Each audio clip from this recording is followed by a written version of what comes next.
So I'm Ketan. Hey, I'm the founder of Absinthe Labs. Absinthe builds points programs for LRT products, LST products, DEXs, bridges, you name it. We're basically incentive engineers, and we build your incentive structures end to end. What I'm going to be talking about today, though, is more of a broad scope about what point systems really are, why did they start, and where do they come from. I'd like to take you through a general framework of the concept of points, the concept of incentive programs. I'd like to focus on the utility of points. Why did points come into play? Who are using point systems today?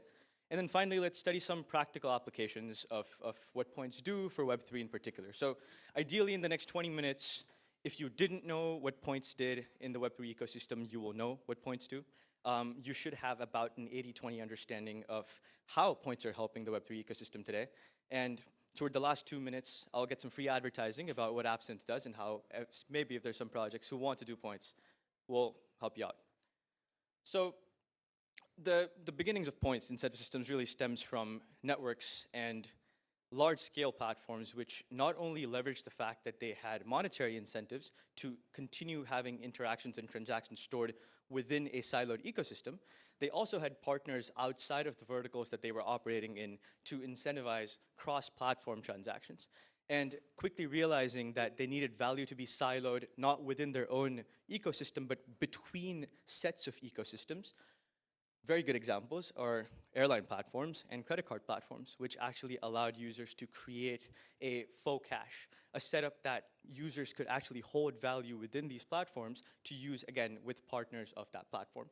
So this two-tier system started roughly in the 1940s with the onset of credit cards, gave rise to what is points today, but what was used to be called just application-level cash, which had its own deal of regulatory scrutiny. A second, more fundamental use case of points, or again, app cash, is two-sided marketplaces. Anytime you'd like to bootstrap one side of the market, introduce more volume on the other side, you want to be able to make sure that users, the participants, the more liquid side of the market, has capital that they can use in a more periodic sense while still maintaining it inside the ecosystem. And for two-sided marketplaces, this was a genius idea. Groupon immediately started off with $10 of Groupon cash that you could use to basically have users use that on the coupons. Uber more recently has started Uber Cash, where not only now do they have a taxi service, they also have a food delivery app. And now you can use the same cash across these platforms. Uber also has a 25-page terms and service of how you can use Uber Cash and so on and so forth. Just a point to note that there's enough regulatory scrutiny going into the concept of points, which hasn't fully permeated to Web3, mind you, because users are largely using points to circumvent the issues that regulators like to pose on token distributions by giving control to the founders in order to drive volume and value to platforms that they'd like to build out. But just another example as to how there's enough legal scrutiny going into these developed systems in the first place. The third example I'd like to provide you before we get into the more Web3 applications that you guys might be familiar with are applications like cloud providers and AI services. Again, creating the same concept of app-level in-app cash that you can use to continue incentivizing users to keep using the platform. These services actually function very similarly to how you would have blockchain networks participate, have people participate, where you have credits, in our case in blockchains, it's largely tokens, to keep having them use this value on that platform in itself. Google has rather very successfully managed to capture a large part of the startup ecosystem by providing startup accelerator grants by giving people 100K, 200K of cash, app cash, in order to bootstrap their products. Once you get locked into the ecosystem, you actually start spending real dollars on this. Very similar to how blockchains give out grants in their own tokens. You will start by giving platforms 50K, 100K in seed liquidity, get their DEXs built on the chains, and then once you're bootstrapped and locked into the liquidity that that chain provides, you start making more and more of their token for them. So just basically what we covered right now is very standard, well-tested examples of how tokens actually drive a lot of insight from points and how points as a product has existed for quite some time. Why points in Web3? Well, the most important thing that I'd like to start with is recognition. Your standard top-of-funnel platforms like Galaxy and Layer 3 will recognize users by giving them some kind of on-chain recognition. In the case of Layer 3, it's cubes. Galaxy does oats. Very standard playbook practices that even marketing agencies in Web2 practice on a day-to-day basis. With the underlying concept of speculation that always exists, saying that these on-chain identities will provide possible future value or possible streams of revenue down the line. Cyan is a project in the LSD space, which is actually doing this quite well with their Pirate League, their Pirate NFT series, with a very strong and robust TVL. The second, more important way that points are being used is a tool for acquisition.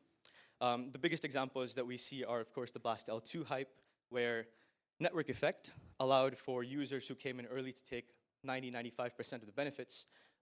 Linnea being another example, which explicitly provided an early adopter multiplier to anybody who was counted as a veteran to the platform.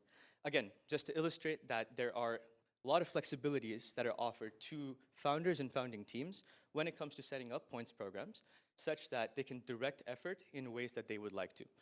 This, again, I'd like to reiterate, is a flexibility that is not provided to founders if they're purely operating via token mechanisms, and which is why points are making their way into blockchain ecosystems in the first place.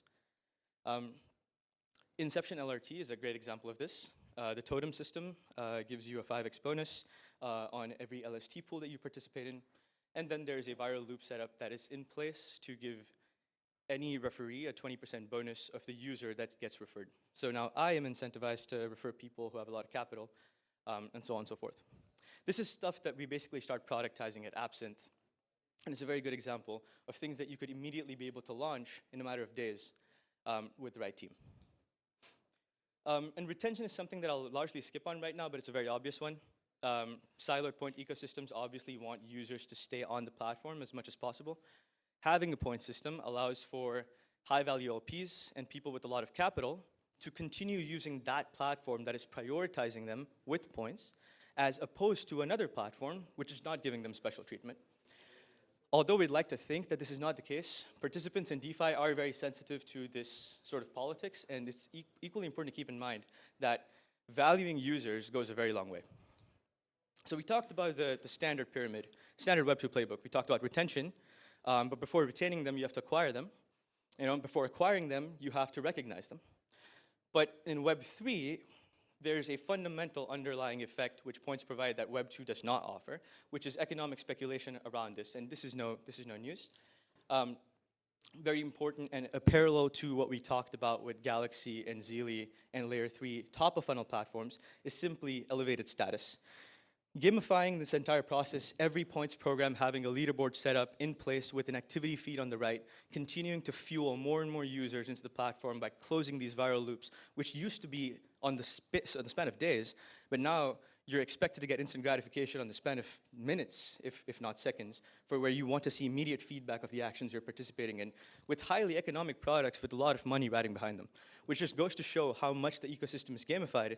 An example being on-chain based, but more pertinent is the mitosis campaign, where you have badges and recognizing stamps to tell you how cool you are for participating in those campaigns. Fantastic idea, just very curious to see how these effects from standard Web2 playbooks, especially when it comes to gamification, are making their way into more traditional decentralized finance.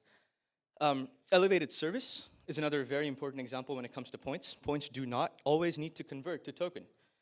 A lot of points are often used to waive fees on DEXs, perp platforms. In the case of Zerion, very cool example is people get entirely free trading fees, so you don't actually have to pay to use these services. Measuring user effort is very hard, especially when it comes to complex products like wallets, where a lot of Web2 interactions actually take place before you even talk to the blockchain.